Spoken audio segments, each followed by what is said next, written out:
My name is Bastiaan de Laat. I'm Secretary General of the European Evaluation Society. I'm the person who sends you all those emails for the past couple of weeks. Apologies for that. And I have the honor to introduce Evert Vedung, who's our next speaker.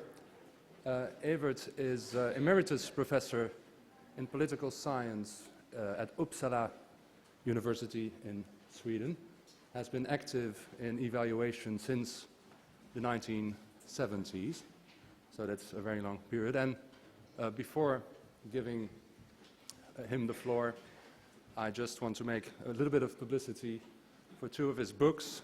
The first is Public Policy and Program Evaluation, which is more of a textbook on evaluation.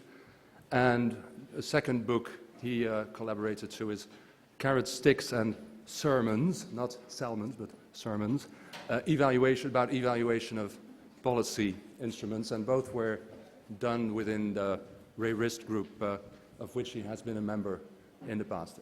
Evert, the floor is to you.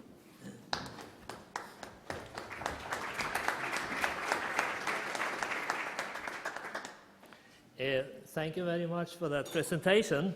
Good morning, everyone. It's nice to see so many colleagues here. I'm going to speak to you about the 4 waves of evaluation diffusion, emergence and establishment of public sector evaluation from 1960 to 2011. It's a large time perspective I'm going to say something about today. The lecture is based on an article that was published in Evaluation in 2010. I will start with a picture here of a book by Marvin Elkin, Evaluation Roots, Tracing Theorists' Views and Influences. Marvin Elkin is a well-known American evaluation theorist. And in this book, he uses the tree metaphor to explain or expose the development of evaluation. And he has a gigantic tree, gigantic tree in his book, where he has put various American evaluation theorists on the branches and twigs. For instance, Carol Weiss, Michael Patton, Scriven, Hawley, Robert Stake, Ernest House, and so on are placed on the trees there. And I think it has gotten a European continuation lately. Some of you are involved in this. Nicoletta Stamme, at least, is involved in this. Well, yeah, okay. But, you know, when I started to think about the development of evaluation, I thought it was better to talk about waves instead of a tree. So I used the wave metaphor instead. And I wouldn't like to be that much personal in my approach. So I won't mention too many names, but I will mention a few European names in this exposition. So we have trees and we have waves and we have also generations.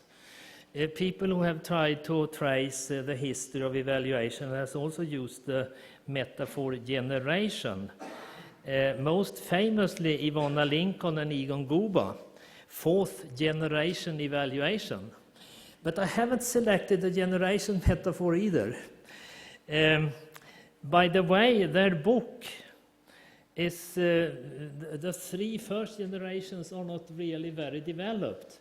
And they are entirely American, of course. Not only that, they are entirely in the education field.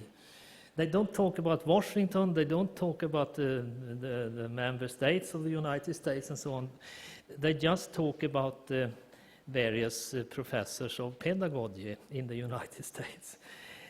So it's not very comprehensive. But the 4th generation is very comprehensive in the book. And I have taken some ideas from that. To start with, Evaluation is a mega trend in our time. Mega means million. Michael Power wrote a book about the audit called The Audit Explosion.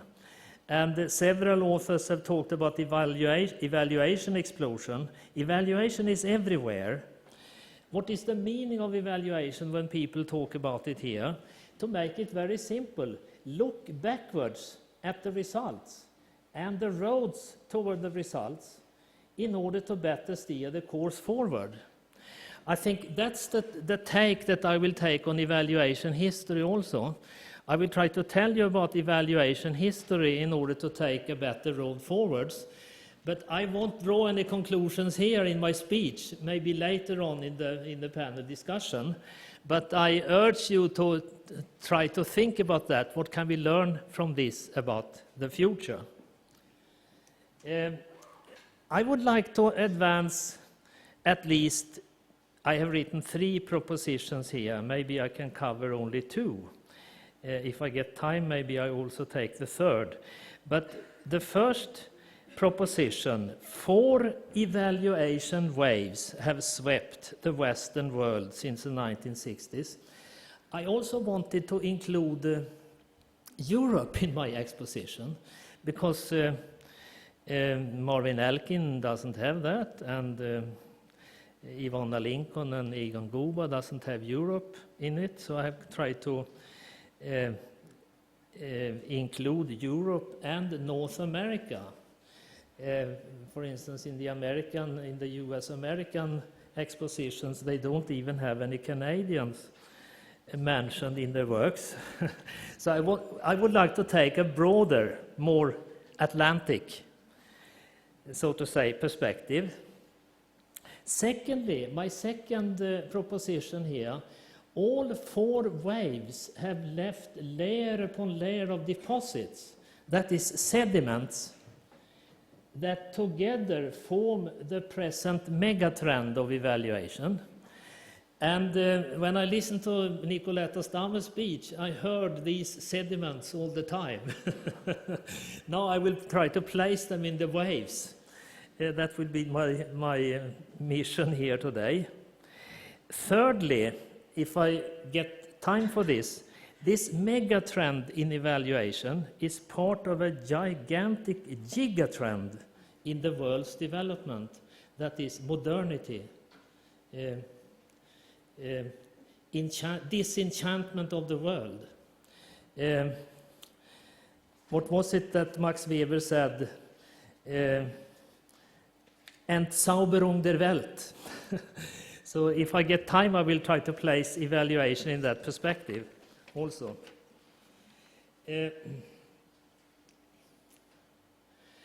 The mega trend nowadays has many forms. I will try to cover them sketchily here. From the beginning, when I started with evaluation was ad hoc, one-off. You didn't do evaluation continually in some sort of repeated sessions like we do now in results-oriented management. Secondly, we have external contracted out evaluations, preferably to academic researchers, evaluative institutes and consultants, or we have internal self-evaluation, civil servants. A particular interesting development has been the movement from the goal achievement model and economic models. They once reigned supreme, but now many other evaluative criteria like stakeholder criteria, client criteria, that's users criteria, professional criteria and so on, are very much used. We have quality assurance, we have self-evaluation and peer review, for instance, when we evaluate universities. We have benchmarking, we have auditing in the sense of meta-evaluation, that is auditing if the universities themselves have an evaluation system. Auditing in the sense of evaluating evaluation systems. We have target group-oriented evaluation, we have stakeholder evaluation, and so on.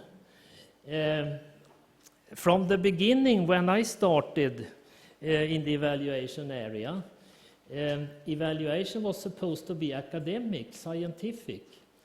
The professor should do the evaluation. After that came a wave, which I will talk about, where the common man should do the evaluation, not the academic man, but the common man should do evaluation. Evaluation should be democratic. Quantitative methods, randomized sampling, regression analysis versus qualitative, dialogical, deliberative methods.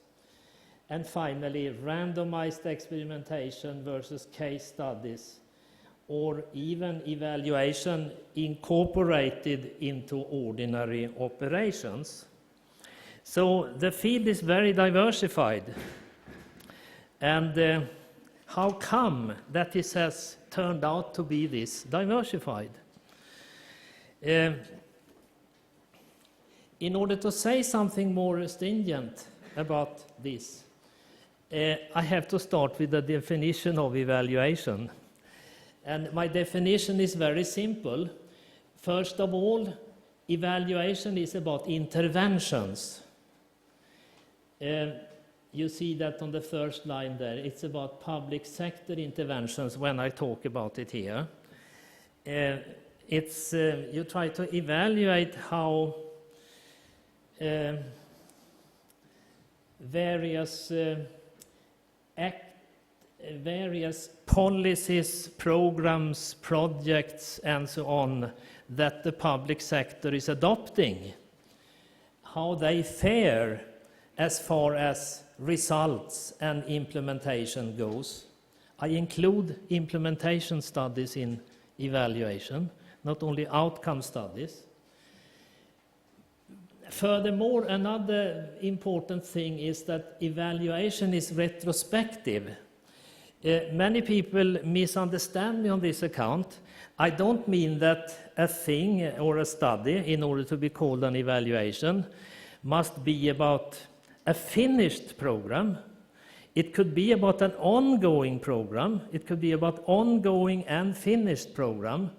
What I want to exclude here is studies about programs that are not yet adopted. That is planning. Political scientists call that planning. So I've excluded planning from this exposition here. And I think this is fairly in line with the general language, at least from the beginning of the evaluation movement.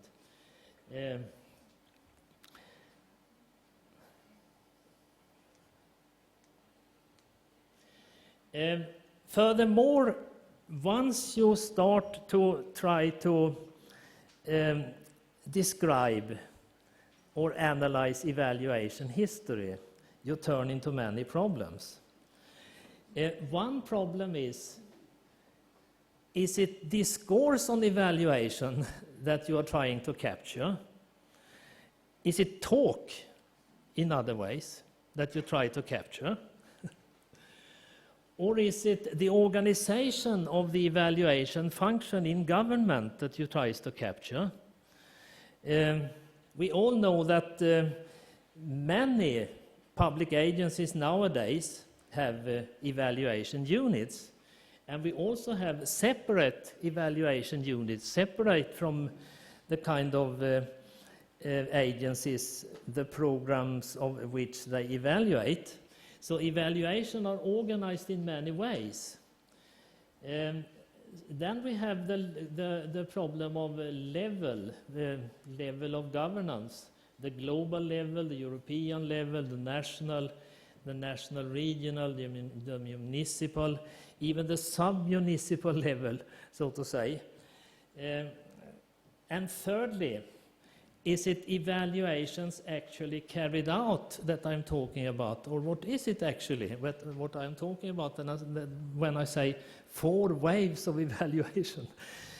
This is a big difficulty, and I haven't solved it actually. I try to keep myself above these 3 levels to say something very general about the development of the evaluation movement.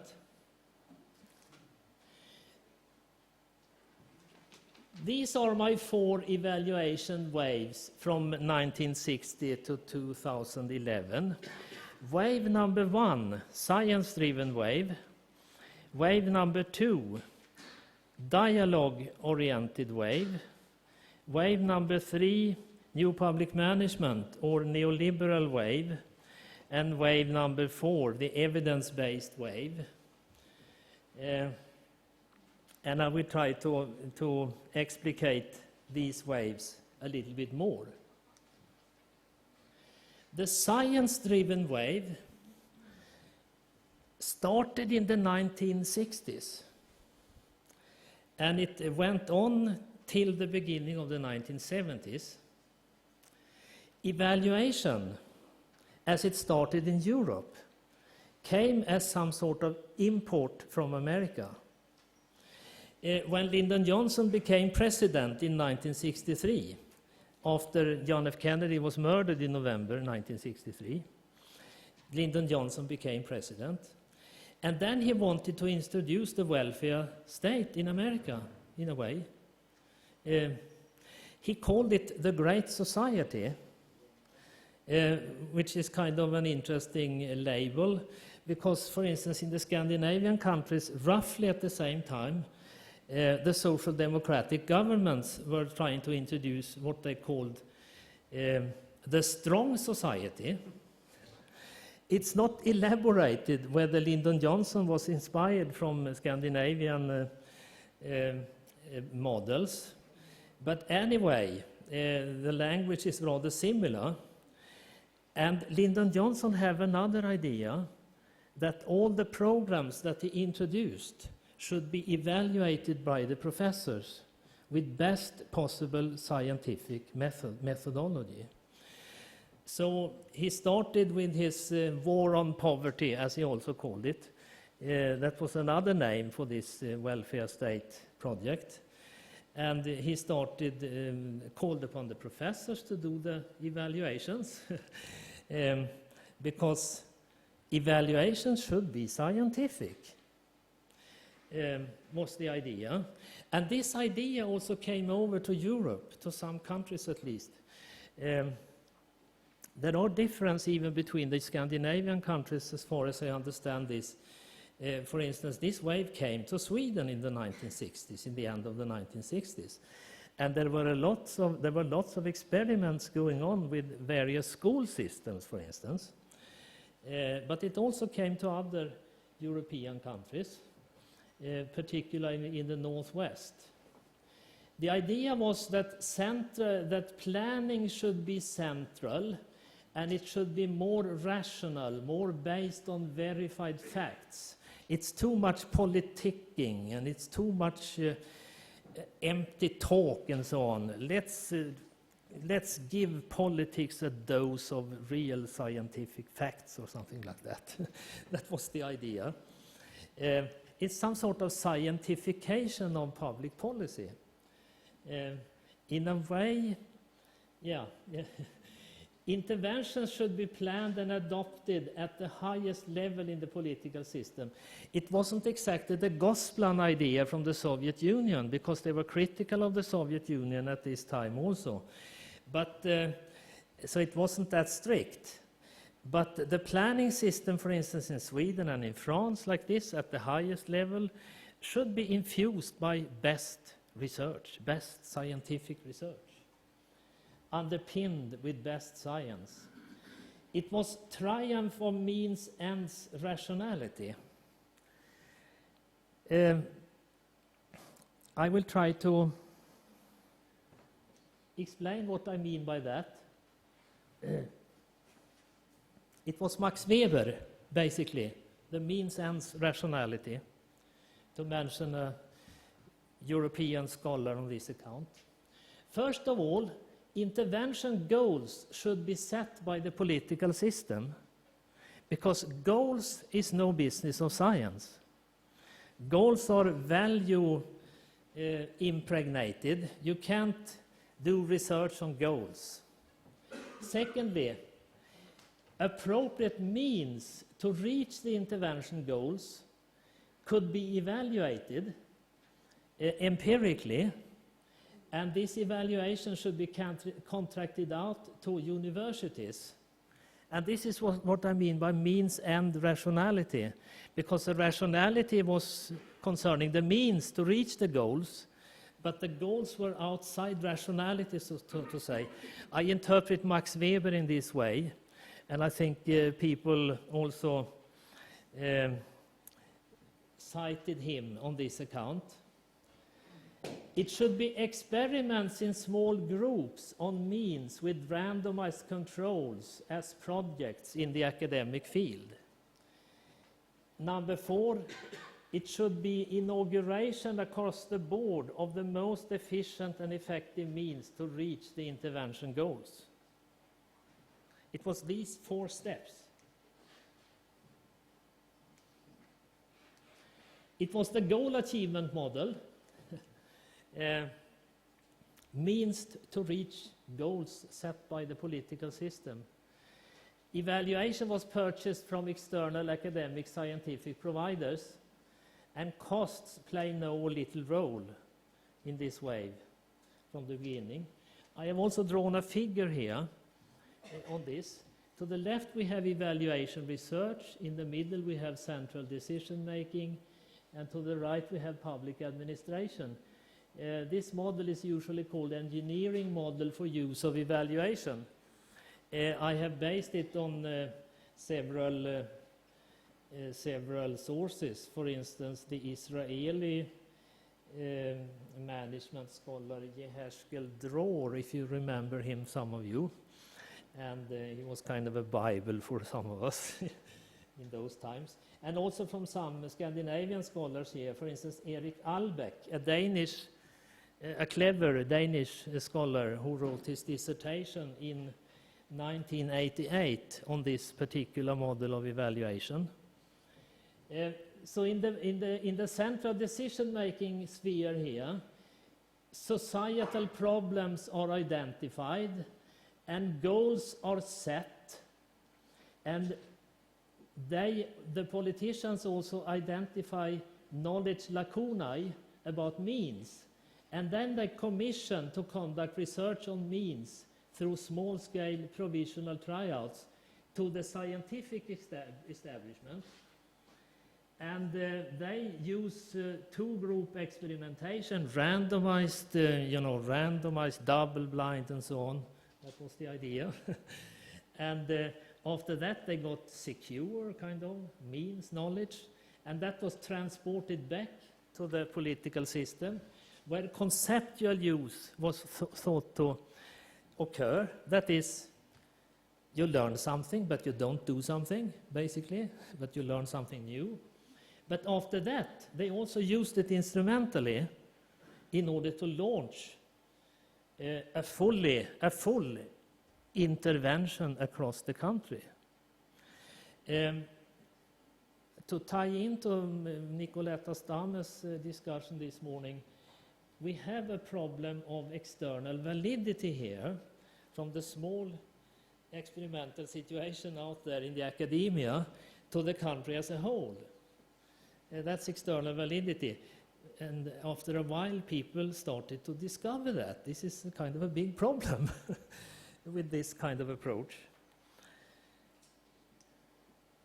But anyway, this approach became more and more criticized. And around the middle of the 1970s, another wave swept the Atlantic world, the Western world, which I call the dialogue-oriented wave. This wave was very different from the scientific wave, because the idea was that evaluation should be pluralistic. It should not be scientific. The professors should not do evaluation. The common people should do evaluation, from academic man to the common man. It should be, some people even call it democratic. It should be democratic. And particularly the stakeholders should be involved. So the stakeholder model came up. We have had the stakeholder model before in the European countries. particularly the small democracies in Europe have the stakeholder model as some sort of policy-making device. But at this time, it came as a model in evaluation, in the field of evaluation, not public policy in general. What is a stakeholder? The English expression for this, in continental language we say interessent. The English language has interest, but they don't have interessent in the English language. They call it stakeholders. A stakeholder is a person or a group who has interest vested in the intervention to be evaluated. Interest vested in the intervention to be evaluated. That was the meaning of the stakeholder that was advanced by this dialogue-oriented wave. People who expanded on this model took a rather broad definition of interests in this case. It could be interests as far as money, status, power, faith, opportunity was concerned, as constructed by the groups in question. I have taken this quotation from Goban Lincoln's fourth generation evaluation, because what they actually expound in that book is the dialogue-oriented wave, as I call it.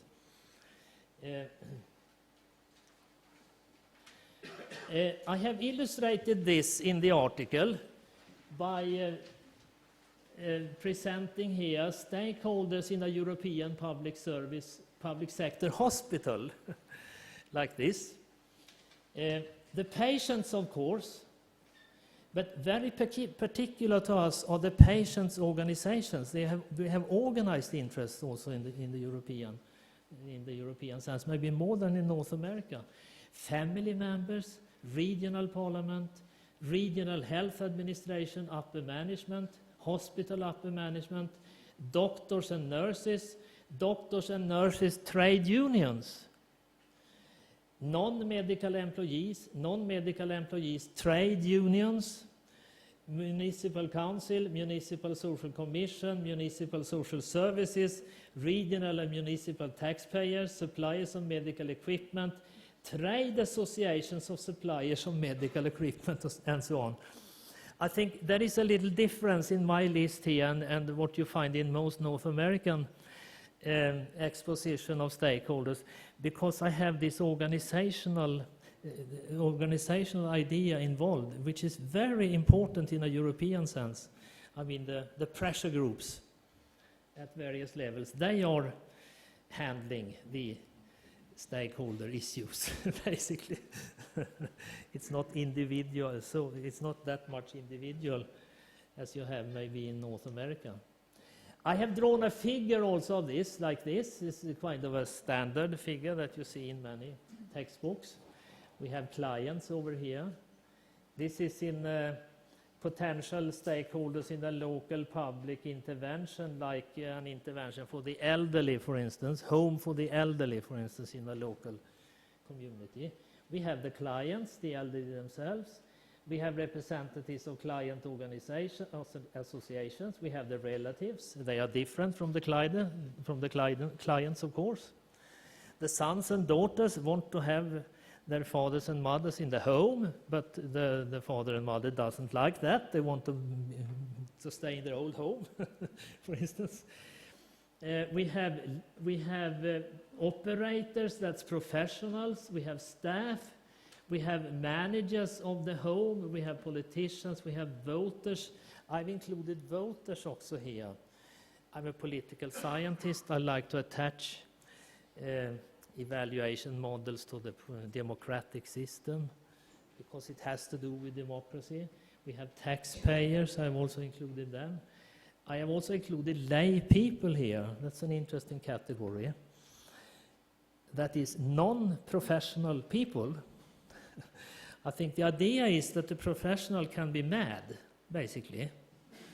You have to have some non-professionals also in a stakeholder model in order to come up with a wise result. Professors, for instance, can be mad. You need some lay people to correct them now and then. Tony Blair, by the way, was very interested in this idea. Lay people. It goes against Lyndon Johnson. That's my point here. Because in Lyndon Johnson's approach, and also in the older European approach, evaluation should be done by the academics, the professors. Not here. It should be done by the stakeholders, and even ordinary, non-professional people. It was a Romanian guide who asked the question, how do you involve them? That's a tricky question. But anyway, the dialogue-oriented model want to take them into consideration. So they are here. The term democratic evaluation is also used for this wave because it involves ordinary people and other groups beside politicians, high-level bureaucrats and researchers. And it's supposed to be conducted by discussion, dialogue, communication among equals, even deliberation avant la lettre. I have written like that because I don't think the word deliberation existed yet.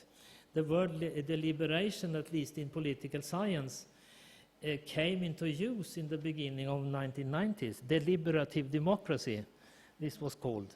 But anyway, this was kind of a pre-runner to that. I think an interesting thing to deliberate about, also in the evaluation community, what is the mechanism in a dialogue that produces results? What exactly is the mechanism there in talk that produces results? Because this model is also horizontal. There is no hierarchy involved in the stakeholder model as it was propounded. It's horizontal. And what exactly is the mechanism in a dialogue that produces effects, so to say? Because they were effect-oriented also.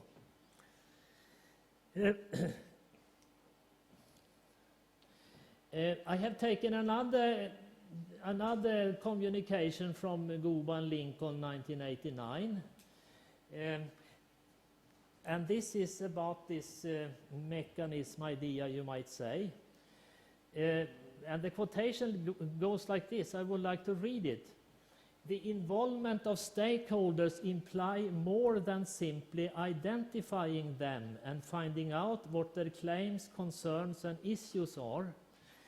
Each group is required to confront and take account of the inputs from other groups.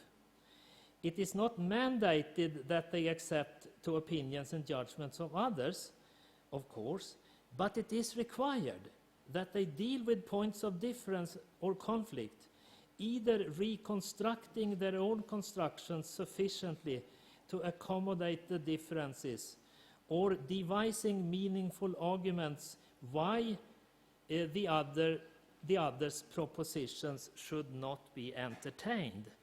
That is, you have the idea here that beliefs about reality, maybe the value positions that you have, should be ameliorated. They should be refined by participating in a deliberation, a discussion.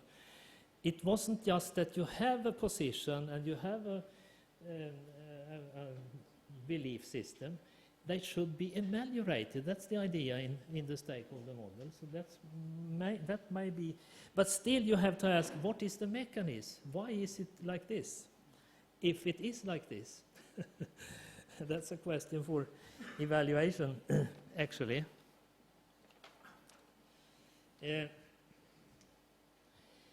This is not Max Weber, of course. This is not means-ends rationality. This is communicative rationality. It's Jürgen Habermas, to make another European citation here. The ideal speech situation. They gain some inspiration from him, basically, also, these deliberationalists. And it develops towards a participatory criticism of representative democracy also. In representative democracy, there is not much discussion going on. the electoral campaigns. There is not much dialogue in the sense that they presume here. Now to my third wave, new public management. I have also called it a neoliberal wave, but maybe neoliberal has more to do with the powers behind this wave. I think in the public sector we call it new public management. So that's a better expression. I have some quotations here. One might put the NPM ideals very simply as a desire to replace the presumed inefficiency of hierarchical bureaucracy with the presumed efficiency of markets. Michael Power, The Audit Explosion. Catalytic government, steering rather than rowing. That's a good expression. The politicians should steer the ship, they shouldn't row. Steering rather than rowing. It's taken from David Osborne and Ted Gabler, Reinventing Government. It was kind of a Bible in the beginning for this movement. It's a very funny book, by the way.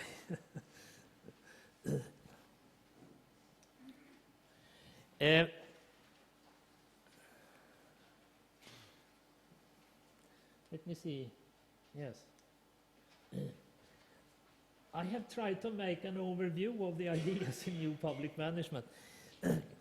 This is a very diversified wave, actually.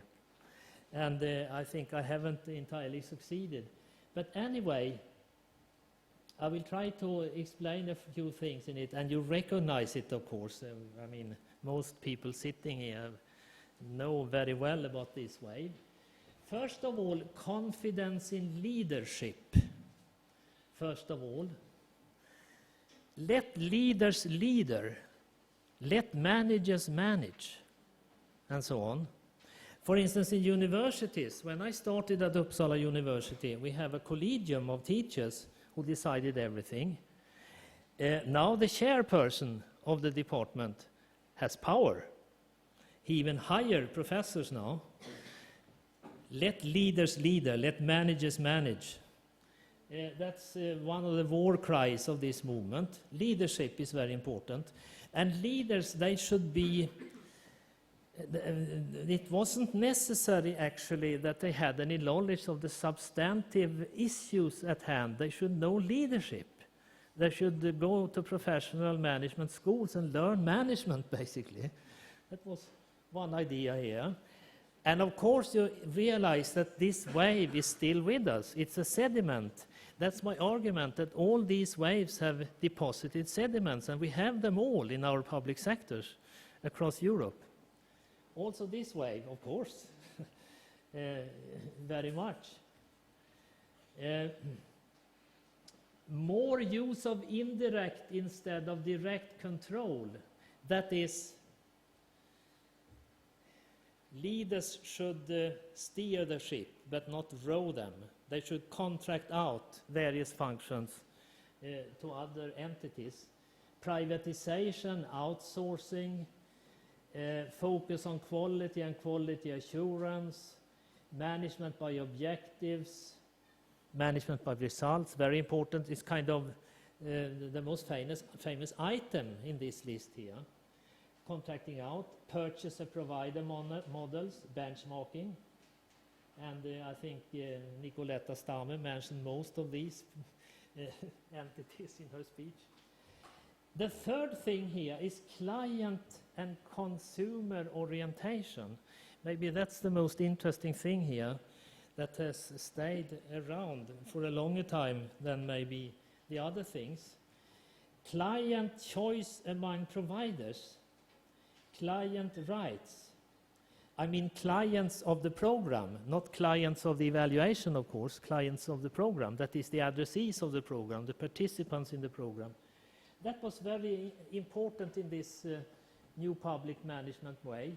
The customer is the king. They also use the customer language. The customer is the king. Service guarantees to clients, service vouchers instead of direct provision, client hearings, client satisfaction, client-oriented evaluation, and so on, came in here.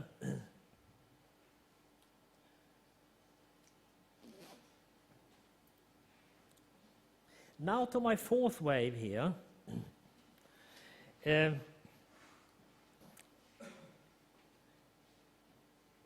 new public management wave had many enthusiastic proponents, but it also drew a lot of criticism, as all of you know here sitting in this hall.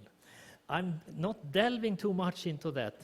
Instead, I'm trying here in my speech to give you a fair overview of the various schools of thought in the field. I'm a disciple of Karl Popper in this sense. I'm in favor of his dictum, to build up a position worth attacking. You must be careful first to really give a fair description of your opponent's view and then attack him. The attack is not coming here because I don't have time. It will come in the discussion, and I hope you will participate in that. The fourth wave, the evidence-based wave, started from 1995 and onwards. I think this time it came from Canada. It started in Canada, maybe in Great Britain also. It came from medicine. When the scientific wave in the 1960s came up, it came from defense, from the defense sector. Robert McNamara, the people who followed John F. Kennedy, and Lyndon Johnson also to some extent to the White House. It came from the defense sector. This time it came from the medicine sector. What works? You gave a good exposition of that and a good criticism also of it in your speech. Social work, social medicine, crime prevention, biological diversity, sustainable development and so on. Road traffic safety, public health. We don't really know what works. We should have more evidence on what works, is the war cry, so to say. There are some differences between this evidence wave and the science wave that I started with. This evidence-based wave is more systematic in a way. There are at least two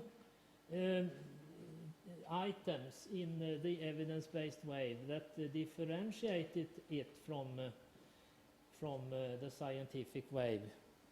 Although it seems to be a circle back to science again. When you start to think about this, you remember Hegel, thesis, antithesis, synthesis, but it isn't really a synthesis here exactly. It is also something new in it. First of all, this wave is very much in favor of systematic review. The first science wave contracted out various duties to academics and the professors, and they made ad hoc evaluations, so to say. In this way, the evaluations should be made more systematically. We should have systematic reviews, meta-evaluation, so to say. I have taken this quotation from the Center for Evidence-Based Conservation in the United Kingdom. What is a systematic review? It is a tool used to summarize, appraise, and communicate the results and implications of a large quantity of research and information. It is particularly valuable as it can be used to synthesize results of many separate studies examining the same question, which may have conflicting findings. Meta-analysis, which is also a name here, is a statistical technique that may be used to integrate and summarize the results from individual studies within the systematic review to generate a single summary estimate for the effect of an intervention on a subject. Single summary estimate. It's very strong, very strong formulation here.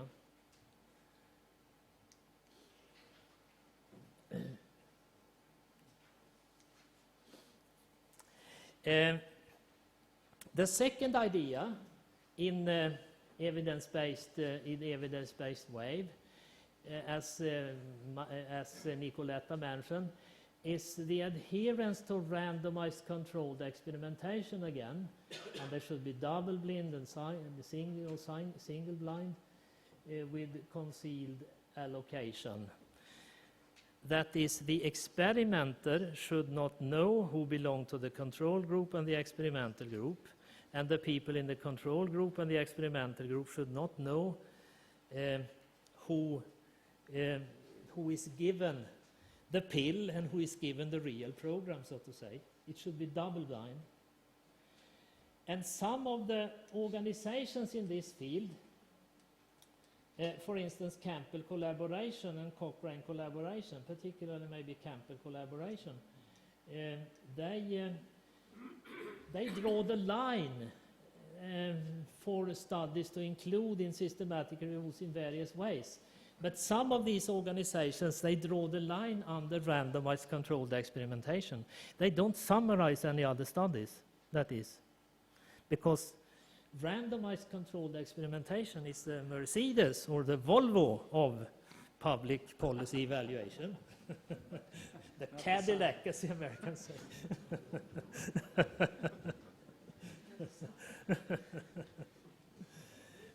Some people, they draw the line after quasi-experimental studies. But I think in all this wave from the beginning, they didn't pay much attention to professional and expert opinion, and user opinion, that is client participants' opinion, was placed very low. And from this we see that this is something else than the neoliberal wave, the new public management wave, because they focus very much on clients. So this is something different. This has to do with the professors again, that they should do the evaluation. It should be scientific. It shouldn't be democratic. Democracy is something else. We get that through the representative system. That's democracy. No participative democracy in the evaluation field, so to say. So user opinion was placed very low here. I have two pictures more that I want to show you on the evidence-based wave. Here is another evidence hierarchy. Systematic reviews and meta-analysis, that's number one. Provided they have collected only studies made according to randomized controls. Secondly, evidence-based guideline drawing upon the systematic reviews. Third, experimental research. Fourth, quasi-experimental research. Clinical experience is rather low on the list here. But there is another part of the evidence movement which I don't think that you covered, Nicoletta, in your speech. There is kind of a anti-randomized controlled wave sub-wave within the evidence-based movement. And this wave is called evidence-based practice model. Well, you mentioned evidence-based practice, but the idea there is that it should not only be best scientific evidence. You should also take into consideration, if you are a social worker, for instance, you should also take into consideration client values and expectations. This is quite sensational as a kind of a anti-movement. And practitioners' individual expertise, professional expertise, should also be taken into account. So this evidence-based wave has developed into two directions, I would say. And maybe that will be my final word here. one direction is towards randomized controlled experimentation, and the other direction is towards evidence-based practice, EBP, instead. Okay, this ends my exposition here. Thank you very much.